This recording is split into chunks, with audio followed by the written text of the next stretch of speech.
kebutuhan belajar peserta didik, di mana pendidik memfasilitasi peserta didik sesuai dengan kebutuhannya. Karena setiap kebutuhan peserta didik itu berbeda-beda ya, memiliki karakteristik yang berbeda-beda. Oke, lanjut. Ini ada beberapa langkah-langkah dalam pembelajaran berdiferensiasi. Yang pertama, kita mengidentifikasinya dulu. Dimana kalau kita sebelum mengidentifikasi itu kita menggunakan asesmen diagnostik ya. Di sini kan asesmen diagnostik ada dua, ada yang kognitif, ada yang non kognitif. Kemudian melakukan asesmen, ketiga merancang pembelajaran, keempat evaluasi. Evaluasi ini gunanya untuk refleksi kita. Apakah TP yang dituju itu sudah tercapai atau belum? Nah, itu yang kelima, refleksi. Ya. Lanjut. Nah, ini ada 3 strategi pembelajaran berdiferensiasi. Yang pertama Lulus ya?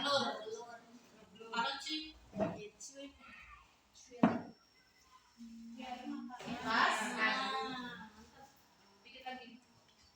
Gimana ya ini? Apa ya? Ini ya. Nah, gini.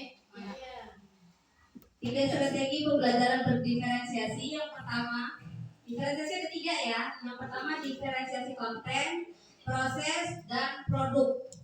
Diferensiasi konten, apa yang perlu dipelajari siswa, bagaimana siswa mendapatkan akses untuk mendapatkan pengetahuan dan keterampilan.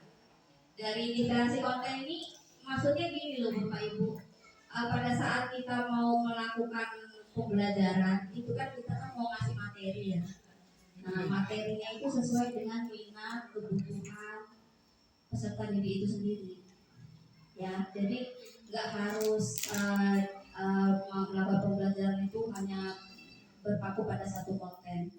Di sini hanya dipakai kalau misalnya Bapak Ibu mau satu dari 3 ini tidak apa-apa, jadi nggak harus tiga-tiganya dipakai.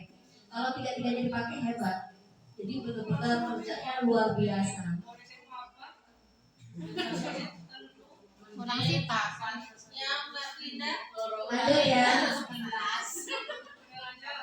Lanjut, diferensiasi proses. Nah, diferensiasi proses ini kita bisa melihatnya dari strategi pembelajaran kita.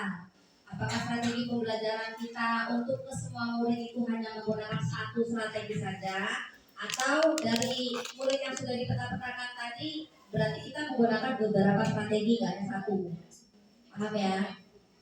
Kalau dari diferensiasi produk itu kita bisa lihatnya dari asesmen. Jadi kita itu menggunakan asesmen tidak hanya satu, bisa lebih dari satu, tergantung pemetaan dari murid itu sendiri. Murid itu kan katanya ada yang rendah, ada yang sedang, ada yang tinggi. Ya maksudnya tercapai PP-nya lah.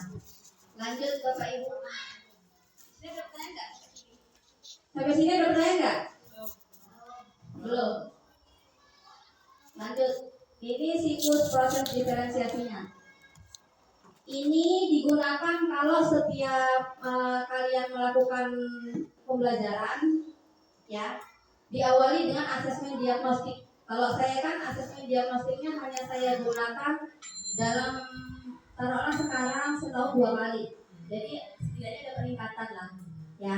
Per semester pertama sama semester kedua. Kalau yang tertuju di siklus ini tertujunya setiap kalian melakukan pembelajaran itu menerapkan asesmen diagnostik.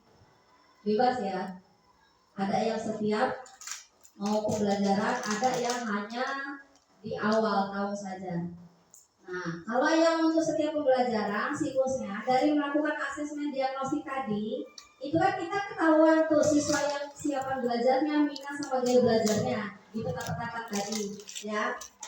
Sudah dari situ kita lari ke cakupan materinya. Cakupan materi itu tadi yang diferensiasi konten tadi. Kalau sudah dipeta-petakan, itu kontennya mau yang bagaimana? Apakah dalam satu ruangan itu mau digunakan satu konten saja, atau beberapa konten sesuai murid yang dipetakan tadi? Bisa dimengerti nggak? Bisa ya. Bisa. Terus yang selanjutnya ke prosesnya. Ini tadi strateginya ya. Apa setelah dipetakan tadi Bapak Ibu itu mau menggunakan beberapa strategi dalam modul ajar tadi? Kalau saya hanya satu. Yang terakhir ke asesmennya. Nah ini kalau saya selalu menggunakannya di asesmennya saja. Jadi asesmennya saya gunakan nggak hanya satu, tapi ada 2 atau 3 sesuai dengan pemetaan murid yang kita lakukan dari hasil asesmen diagnostik tadi, ya. Lalu terakhir evaluasi ini gunanya hanya untuk merefleksikan apakah dari beberapa murid itu ada yang TP-nya tercapai atau tidak, hanya itu saja yang dilarikan nanti ke KKTP.